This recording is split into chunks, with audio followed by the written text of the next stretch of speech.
Ceux qui ont lu Harry Potter se rappelleront des Dementors ou Mind Eaters, qui sont devenus des détracteurs dans la version française.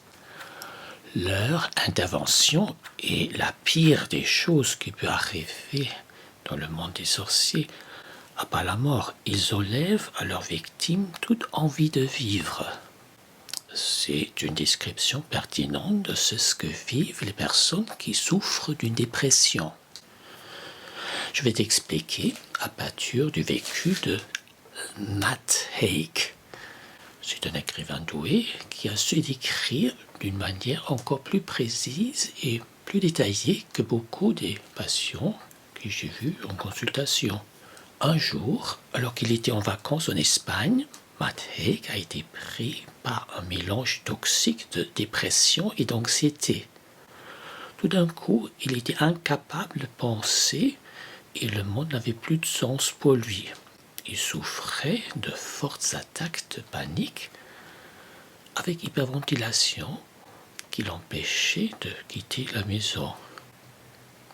Il a senti la dépression comme une douleur physique au fond de la poitrine et l'anxiété comme des picotements dans tout son corps.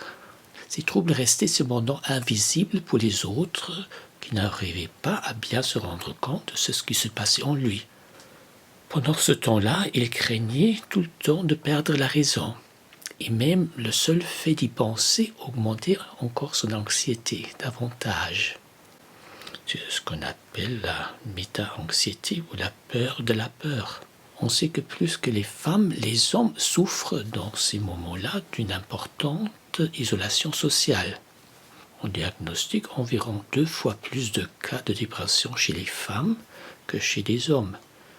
Ce sont cependant souvent les hommes qui croient que le suicide reste la seule issue et on a environ 3 fois plus de suicides chez les hommes dépressifs que chez les femmes.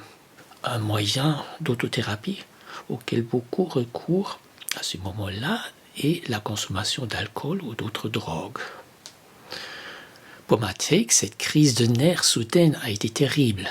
Il n'a pas voulu se cacher dans la zone de confort en buvant de l'alcool, comme cela lui était déjà arrivé dans le passé.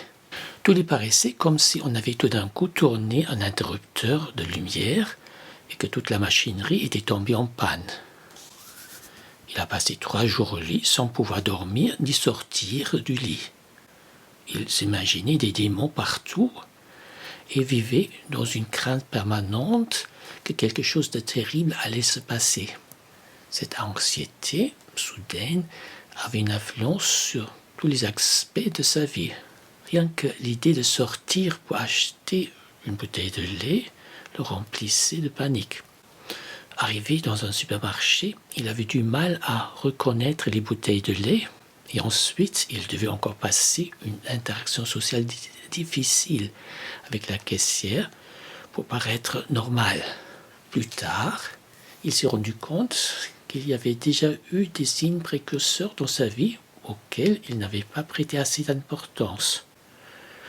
Déjà à l'âge de 10 ans, il avait une hyperventilation une fois quand il devait présenter un exposé en classe. Il s'est senti complètement détaché de son corps, comme s'il s'observait de l'extérieur. Les vécus d'un épisode dépressif prend des formes individuelles. Matt Haig a trouvé confort dans des lectures littéraires.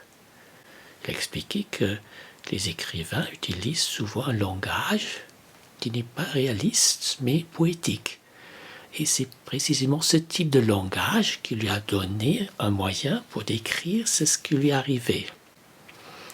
Sa vie avait perdu toute intrigue, mais les personnages des livres qu'il a lus en avaient, comme par exemple L'étranger de Camus.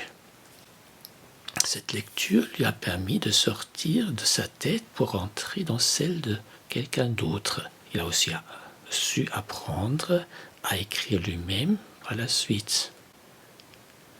Il a pu prendre conscience du fait que la vie continue et que toute phase dépressive aura une fin. N'hésite pas à laisser un commentaire.